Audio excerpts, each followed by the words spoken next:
Hey guys, welcome to source point and this is Rishika. आज हम लोग यहाँ पे डिस्कस करने वाले हैं इनसाइट आईएएस के क्विज जो कि हमारी जुलाई मंथ की चलती है। तो आज हम लोग यहाँ पे गवर्नमेंट स्कीम्स की जितनी भी रेस्ट ऑफ द क्वेश्चंस है उसको कंप्लीट करेंगे। सो प्रीवियस लेसन देखने के लिए एक ही काम करना है, आपको मेरे चैनल को सब्सक्राइब करनी है और प्लेलिस्ट में आकर आप लोग डिफरेंट डिफरेंट सारे लेसन देख सकते हैं। तो चलिए स्टार्ट करते हैं हम लोग अपनी क्विज सेशन। सो स्टार्ट करते हैं 21st क्वेश्चन के साथ, क्योंकि 20 क्वेश्चन तक हम लोग डिस्कस कर चुके हैं। तो 21st क्वेश्चन है, इट मीन्स कि आज की ये फर्स्ट क्वेश्चन है आप लोग की। तो आप लोग को मेरे आंसर देने से पहले अपनी आंसर को जरूर टिक मार्क कर लेना है और फिर लास्ट में बताना है कि टोटल क्वेश्चन में से कितने आंसर आप लोग के करेक्ट हुए हैं। तो यहाँ पे करेक्ट बताना है, 3 स्टेटमेंट है। फर्स्ट है कि नेशनल इंटेलिजेंस ग्रिड, जिसको नेट ग्रिड भी कहते हैं, ये एक लिंक आपका एक्ट करेगा किसके बीच में, इंटेलिजेंस और इन्वेस्टिगेशन एजेंसीज के बीच में। नेशनल क्राइम रिकॉर्ड ब्यूरो जो है वो यहाँ पे ऑनलाइन डेटाबेस को मेंटेन करते हैं एफआईआर का और स्टोलन व्हीकल्स का, यानी जितने भी गाड़ियाँ चोरी होती है तो उसकी यहाँ पे डेटाबेस, ऑनलाइन डेटाबेस को मेंटेन करते हैं। अगर नेशनल क्राइम रिकॉर्ड ब्यूरो के द्वारा देखें तो इनके द्वारा जो crime and criminal tracking network और सिस्टम प्रोजेक्ट है उसको यहाँ पे इम्प्लीमेंट किया जाता है। तो आपको करेक्ट बताना है first and second, first and third, second and third, first second third. तो ये क्वेश्चन एज सिंपल है, यानी कि इतना सिंपल मुझे नहीं लगता कोई भी क्वेश्चन आपसे कभी भी पूछा गया होगा, क्योंकि बेसिक भी आप जानते हो। तो तीनों स्टेप में बिल्कुल करेक्ट है। So correct option will be D. अगर आप लोग नहीं जानते हो तो कोई यहाँ पर टेंशन लेने वाली बात बिल्कुल भी नहीं है। नेट ग्रिड जो है एक आपका मेमोरेंडम साइन हुआ है नेशनल क्राइम रिकॉर्ड ब्यूरो के बीच में, जिससे कि वो ऑनलाइन डेटाबेस को एक्सेस कर सकते हैं, वो भी एफआईआर और जितने भी यहाँ पे व्हीकल्स वगैरह अगर चोरी होते हैं तो उनके बारे में उनको ऑनलाइन डेटाबेस जो है मिल जाएगा। साथ ही आप देखो कि ये जो डेटा है यहाँ पे एफआईआर है पर्टिकुलरली पुलिस स्टेशन का, जो कि यहाँ पे आपका स्टेट सब्जेक्ट के अंदर आता है कि यहाँ पे स्टेट के अंदर ये अथॉरिटी है कि वो इससे रिलेटेड कानून बना सकते हैं। सीसीटीएन की बात करें तो ये प्रोजेक्ट जो है वो इम्प्लीमेंट किया जाता है नेशनल क्राइम रिकॉर्ड ब्यूरो के द्वारा। Coming to the second question, यहाँ पे आपका क्वेश्चन जो है वो transgender person protection of right bill act जो 2019 का है उससे रिलेटेड है। आपको करेक्ट बताना है। फर्स्ट है कि जो ट्रांसजेंडर पर्सन है उनके पास ये राइट है कि वो अपने आप का अपना जेंडर आइडेंटिटी वो खुद कर सकते हैं। सेकंड है कि यहाँ पे आपका रोका गया है इस कानून के तहत कि डिस्क्रिमिनेशन नहीं करना है कोई भी ट्रांसजेंडर पर्सन को लेकर, और किस ग्राउंड में, जिसमें कि उनको एजुकेशनल इंस्टीट्यूशन में जो है या तो मना कर दे या फिर उनको अनफेयर ट्रीटमेंट हो या फिर एम्प्लॉयमेंट में या फिर हेल्थ केयर सर्विस में। थर्ड है कि ट्रांसजेंडर पर्सन जो है उनके पास राइट है कि वो अपने घर में रह सकते हैं जहाँ पे उनके पेरेंट्स हैं और इमीडिएट फैमिली मेम्बर्स हैं। ठीक है, तो आपको करेक्ट बताना है first second, first and third, second and third, first second third. तो इस तरीके के कानून को अगर आपने रीड आउट किया होगा एक बार भी तो आपको समझ में आ गया होगा कि ये तीनों स्टेटमेंट करेक्ट है। अगर आपने नहीं रीड आउट किया गया है तो फिर आप लोग को यहाँ पे थोड़ा सा दिक्कत हो सकता है, but 3 statements are correct, so D is the correct option. ठीक है, हर एक ट्रांसजेंडर पर्सन जो है उनके पास खुद का ही राइट है कि वो खुद को आइडेंटिफाई करे कि उनका जेंडर क्या है। साथ ही उनका राइट है कि उनका जो भी घर है जहाँ पे उनके पेरेंट्स है या फिर इमीडिएट फैमिली मेम्बर्स रहते हैं वहाँ पे वो आराम से रह सकते हैं। साथ ही उनके साथ किसी भी तरीके का डिस्क्रिमिनेशन नहीं करना है कोई भी एम्प्लॉयमेंट वाले जगह में या फिर एजुकेशनल इंस्टीट्यूशन में। डिस्ट्रिक्ट मजिस्ट्रेट है जिनको यहाँ पे आपका कहा गया है कि वो एक एप्लीकेंट इशू करेंगे, सर्टिफिकेशन ऑफ आइडेंटिटी देंगे किसी भी ट्रांसजेंडर पर्सन को, और कुछ प्रोसीजर के थ्रू होकर उनको जाना होगा तब उनको यहाँ पे आइडेंटिफिकेशन सर्टिफिकेट दिया जाएगा। क्या क्या यहाँ पे आपका प्रोहिबिशन है वो देख लीजिए। यानी कि सबसे पहला है कि उनके साथ अनफेयर ट्रीटमेंट नहीं करना है कोई भी इंस्टीट्यूशन में, एजुकेशन इंस्टीट्यूशन में या फिर सर्विस प्रोवाइड करने में, चाहे वो एम्प्लॉयमेंट हो, चाहे हेल्थ केयर हो या फिर ऑक्यूपेशन हो, या फिर यहाँ पे आप देखो कि उनको रहने के लिए या फिर कोई सामान नहीं दिया जा रहा है, या फिर वो दुकान जा रहे हैं तो उनको जो है वहाँ से भगा दिया जा रहा है, मॉल में एंट्री नहीं दी जा रही है, या फिर मूवमेंट में उनको रेस्ट्रिक्ट किया जा रहा है, या तो वो कहीं रहना, परचेज करना या फिर कुछ भी प्रॉपर्टी को एक्वायर करना, या फिर पब्लिक या प्राइवेट ऑफिस को वो होल्ड कर रहे हैं। तो किसी भी तरीके का जो है ना उनको डिनाइल नहीं करना है, किसी भी तरीके का जो है उनको मना नहीं करना है। जैसे आम लोग कॉमन मैन जीते हैं वैसे ही उनको भी जीने का हक है। थर्ड क्वेश्चन है यहाँ पे कंज्यूमर प्रोटेक्शन एक्ट, तो अगेन ये कानून से रिलेटेड है तो आपको करेक्ट बताना है।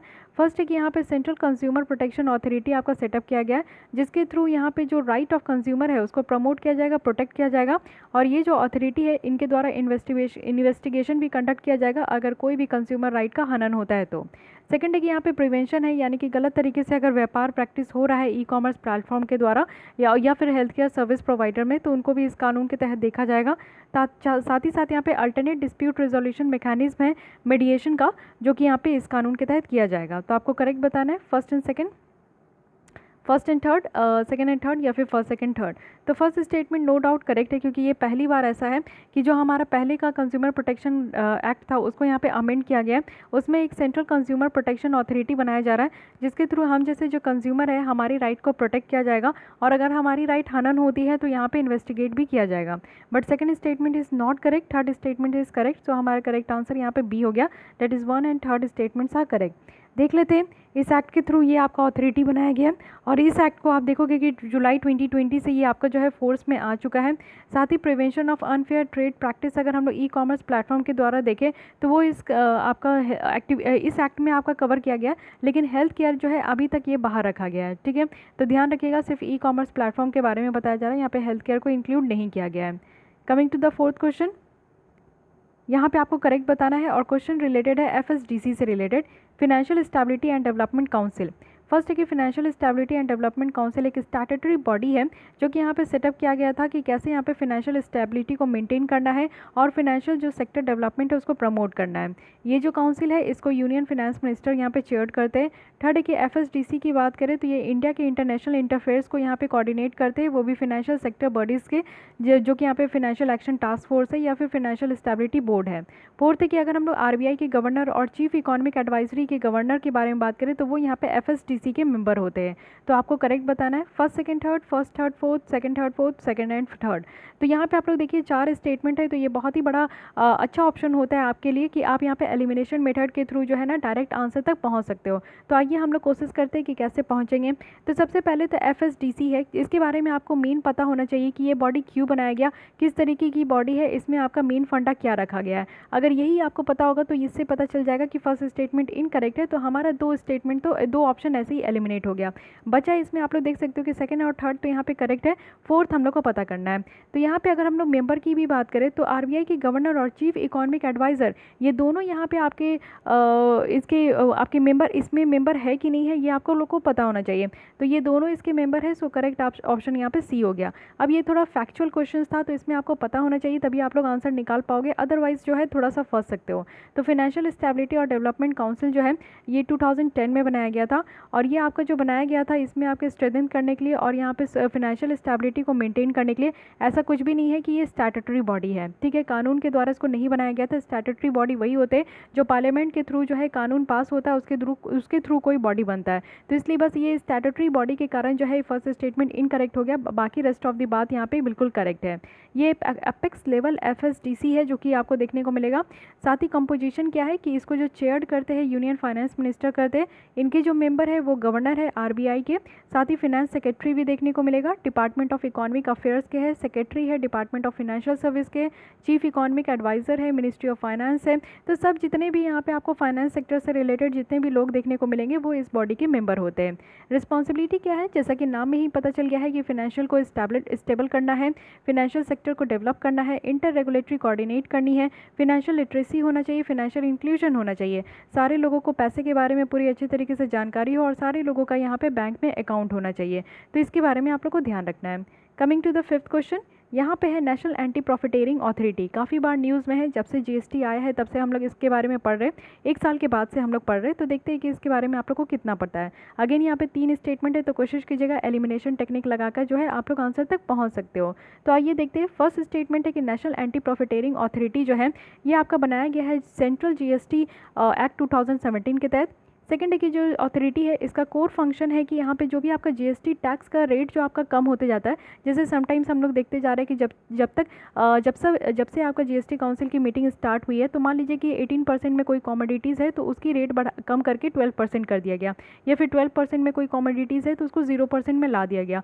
तो ये जो रेट आपका रिडक्शन हो रहा है, क्या ये सच में हमारी जो दुकान है और जैसे कंज्यूमर अगर यहाँ पे खरीदने जा रहे हैं कोई भी सामान, तो हम लोग को ये रिडक्शन वाले रेट में मिल रहा है, या फिर दुकान वाले चालबाजी कर रहे हैं कि वो पहले ही वाले रेट में हम लोग को यहाँ पे सामान दे रहे हैं। तो इस चीज़ को इंश्योर करने के लिए ये आपकी अथॉरिटी बनाई गई थी। थर्ड है कि नेशनल एंटी प्रॉफिटेरिंग अथॉरिटी जो है इसके द्वारा कोई भी पेनल्टी इम्पोज नहीं किया जा सकता है कोई भी बिजनेस एंटिटी को, और ये आपका रिस्पॉन्सिबिलिटी होता है मिनिस्ट्री ऑफ फाइनेंस का। तो आपको बताना है कि करेक्ट कौन सा है। फर्स्ट स्टेटमेंट ऑब्वियस करेक्ट है, क्योंकि अभी मैं बता दी हूँ कि ये जो आपका अथॉरिटी आया है ये जीएसटी के ही बाद आया था, जीएसटी एक्ट के थ्रू निकला है और इसका काम यही है, जो कि मैं अभी इतना लंबा चौड़ा भाषण दी हूँ। तो ये सेकंड स्टेटमेंट बिल्कुल करेक्ट है, but third one is incorrect. So हमारा करेक्ट ऑप्शन ए आ गया। तो इसमें अगेन बहुत ही सिंपल था, अगर आप लोग को थर्ड स्टेटमेंट के बारे में पता होगा तो आप लोग तुरंत आंसर निकाल लोगे। नेशनल एंटी प्रॉफिटेरिंग एक्ट जो है वो आप लोग देख सकते हो सेक्शन 171 के तहत है। साथ ही यहाँ पे कंपोजिशन की बात करें तो यहाँ पे इसको जो हेड किया जाता है वो सीनियर ऑफिसर होते हैं, यानी कि लेवल ऑफ सेक्रेटरी के होते हैं, जो कि गवर्नमेंट ऑफ इंडिया के हैं। और यहाँ पे 4 टेक्निकल मेंबर होते हैं, जो कि सेंटर और स्टेट दोनों से देखने को मिलेगा। पावर और फंक्शन की बात करें तो यहाँ पे जो नेशनल एंटी प्रॉफिटेरिंग अथॉरिटी है, यहाँ पे जो भी ज़रूरी है एंटी प्रॉफिटेरिंग मेजर्स को अप्लाई करने के लिए वो सारी चीज़ें यहाँ पे कंफर्म किया जाता है। साथ ही अगर हम लोग देखें एक्सट्रीम केसेस में तो नेशनल एंटी प्रॉफिटेरिंग अथॉरिटी जो है वो पेनल्टी इम्पोज कर सकते हैं। ये अथॉरिटी को जब यहाँ पे आपको देखने के लिए बनाया गया है कि वो यहाँ पे रेट कम हो रहा है कि नहीं, दुकान वाले यहाँ पे रेट कम कर रहे हैं कि नहीं, तो अगर वो नहीं कर रहे होंगे, बहुत समय से आप लोग का जो है वार्निंग देने के बाद भी अगर दुकान वाले रेट कम नहीं करें और कंज्यूमर को ठगते रहे, तो यहाँ पे पेनल्टी इम्पोज करना बनता है। तो इसलिए ये चीज़ें आपकी गलत सही है, लेकिन थर्ड स्टेटमेंट वहाँ पे गलत था। ठीक है, coming to the 6th question. यहाँ पे आपका है small farmer agree business consortium के बारे में आपको करेक्ट बताना है। Small farmer agree business consortium एक ऑटोनोमस सोसाइटी है, जो कि यहाँ पे department of agriculture corporation of farmer welfare के द्वारा प्रमोट किया जाता है। सेकेंड की आपका स्टैब्लिश किया गया था, जिसमें कि एग्री बिजनेस वेंचर को फैसिलिटेट करना है, और वो भी यहाँ पे प्राइवेट इन्वेस्टमेंट करके, और वो कैसे, तो वेंचर कैपिटल असिस्टेंस स्कीम के थ्रू। थर्ड है कि ये लीड एजेंसी है, वो भी यहाँ पे नेशनल एग्रीकल्चर मार्केट को इम्प्लीमेंट करने के लिए, जो कि इलेक्ट्रॉनिक ट्रेडिंग प्लेटफॉर्म है। तो आपको करेक्ट बताना है कि करेक्ट कौन सा है, first and second, first and third, second and third, first second third. तो यहाँ पे अगर हम लोग करेक्ट की बात करें तो इसके बारे में आप लोग को पता होना चाहिए कि small farmers agri business consortium है। So all of the statements are absolutely correct, so the correct option will be D. मेरे आंसर देने से पहले आप लोग अपने आंसर को टिक मार्क कर रहे हो ना, ऐसा नहीं कि ये लेसन चलते जा रहा है, आप लोग जो है यहाँ पे एकदम हाथ में हाथ धर के इस लेसन को देख रहे हो, ऐसा बिल्कुल नहीं करना है। आप लोग को अपने तरीके से पूरी प्रैक्टिस करनी है। मैं यहाँ पे जो आंसर बता रही हूँ उससे पहले आप मेक श्योर कि आप लोग अपने मन में जो है आंसर यहाँ पे माइंड में क्लिक कर लो, जिससे कि बेटर रहेगा। आप लोगों को समझ में तो आएगा ना कि किस स्टेटमेंट को समझने में आप लोग को प्रॉब्लम ही लैकिंग हो रही है, तो इस चीज़ को आप लोग गैप फिल कर लो, दैट्स इट। मेन फंक्शन क्या है इसका कि डेवलपमेंट करना है, जितने भी स्मॉल एग्री बिजनेस है तो उनको यहाँ पे वेंचर कैपिटल स्कीम के थ्रू जो है उनको डेवलप करना है। और जो फार्मर प्रोड्यूसर ऑर्गेनाइजेशन होते हैं, कहने का मतलब है कि ग्रुप ऑफ फार्मर्स होते हैं, तो उनका यहाँ पे ग्रोथ करना है, फॉर्मेशन करना है। साथ ही यहाँ पे जो ई नैम है उसको यहाँ पे इम्प्लीमेंट करना है। ठीक है, आते हैं बहुत ही इंपॉर्टेंट बॉडी के बारे में, जो कि है नेशनल डिजास्टर रिस्पांस फंड। तो इसमें आपको करेक्ट बताना है। अगर यहाँ पे एनडीआरएफ के बारे में बात करें तो ये public account of government of India में लोकेटेड है, जो कि रिजर्व फंड में आता है, जो कि इसमें आपका इंटरेस्ट नहीं होता है। सेकेंड है कि ये रिलीफ एक्टिविटीज़ है, सारे कैलामिटीज़ जो भी यहाँ पे मिनिस्ट्री ऑफ होम अफेयर्स के द्वारा यहाँ पे मॉनिटर किया जाता है। थर्ड है कि एनडीआरएफ अमाउंट जो है ये सिर्फ आपका तभी यहाँ पे स्पेंड किया जाता है कुछ एक्सपेंसेस यहाँ पे खर्च करने के लिए, जो कि इमरजेंसी रिस्पांस, रिलीफ और रिहेबिलेशन के लिए। तो आपको करेक्ट बताना है first and second, first and third, second and third, first only. तो ऑप्शन देखिए आपको पता चल रहा है कि 3 स्टेटमेंट में से एक स्टेटमेंट तो इनकरेक्ट है या 2 इनकरेक्ट है, तभी यहाँ पे स्टेटमेंट आपका ऑप्शन में जो है ना सिर्फ 1 या 2 स्टेटमेंट ही दिया गया है। तो आइए फाइंड आउट करना है कि कौन यहाँ पे इनकरेक्ट है। पहला तो बिल्कुल करेक्ट है कि यहाँ पे एनडीआरएफ जो है नेशनल डिजास्टर रिस्पांस फंड जो है ये आपका पब्लिक अकाउंट में आता है, क्योंकि यहाँ पे जो खर्चे की जाती है, कोई भी तरीके का अगर कैलेमिटीज़ आता है, जैसे कि साइक्लोन हो गया, यहाँ पे आपका मेंशन है लिस्ट कैलेमिटीज़ का, तो यहाँ पे आपके साइक्लोन आ गए, फ्लड आ गए, या फिर आपका जो है इस तरीके से लैंडस्लाइड हो गया, या फिर आपका जो है ड्रॉट हो गया, तो उसमें जो भी इमरजेंसी रिस्पांस, रिलीफ और रिहेबिलेशन देना है तो उसी के लिए यहाँ पे खर्च होता है। तो थर्ड भी यहाँ पे करेक्ट है, लेकिन यहाँ पे आपका सेकंड इनकरेक्ट है, क्योंकि सारे कैलामिटीज़ नहीं आते, कुछ स्पेसिफिक कैलामिटीज़ है जो कि यहाँ पे लिस्ट किए गए हैं ऑलरेडी, तो उसको भी हम लोग देख लेंगे। So second statement is incorrect, so the correct option will be B. First and third statements are correct.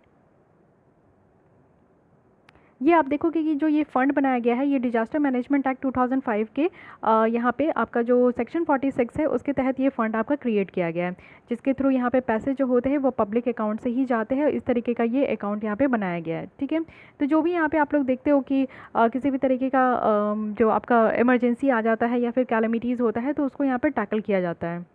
तो यहाँ पे इस एक्ट के थ्रू बताया गया है डिजास्टर मैनेजमेंट में कि डिजास्टर का मतलब क्या होता है।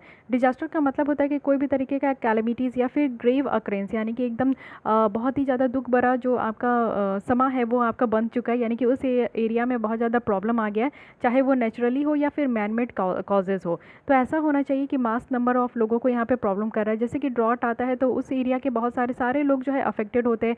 जैसे आपका जो है अगर साइक्लोन आता है तो जिस एरिया में आता है उसमें सारे लोग अफेक्टेड होते हैं। तो उस पर्टिकुलर एरिया में अगर सारे लोग अफेक्टेड हो रहे हैं तो उसको यहाँ पे आपका डिजास्टर कहा जाता है। अब मान लीजिए कि यहाँ पे किसी का मर्डर हो गया, तो किसी का मर्डर होता है तो हालांकि सारे लोग वहाँ पे निकल आते हैं, लेकिन ऐसा नहीं है कि वहाँ पे सारे लोग अफेक्टेड हो जाते हैं उस एरिया के। ऐसा तो नहीं होता है, किसी के प्रॉपर्टी का डैमेज नहीं होता है। लेकिन आप देखो कि कोई भी तरीके का नेचुरल कैलेमिटीज़ आता है तो फ्लड आता है तो इसमें आपकी पब्लिक और प्राइवेट प्रॉपर्टी दोनों की ख़त्म हो जाती है, दोनों यहाँ पे डिस्ट्रॉय होता है। लेकिन इस तरीके का अगर मर्डर हो गया या किसी के साथ जो है किसी भी तरीके का गलत हो गया या फिर कोई भी तरीके का हरासमेंट हो गया तो उसमें सारे लोगों की जो है पब्लिक और प्राइवेट प्रॉपर्टी डैमेज नहीं होती है। तो इसलिए सारे तरीके की कैलेमिटीज़ कहा गया, तो इसलिए वो सेकंड स्टेटमेंट इनकरेक्ट हो गया। Coming to the 8th question, यहाँ पे आपको बताना है कि डिजिटल इंडिया का जो प्रोग्राम है उसका मेन पिलर क्या क्या है। ठीक है, तो सबसे पहला है कि यूनिवर्सल एक्सेस होना चाहिए मोबाइल कनेक्टिविटी का। सेकंड है कि अर्ली हार्वेस्ट प्रोग्राम होनी चाहिए। थर्ड है कि ई क्रांति है, यानी कि इलेक्ट्रॉनिक डिलीवरी ऑफ सर्विस है।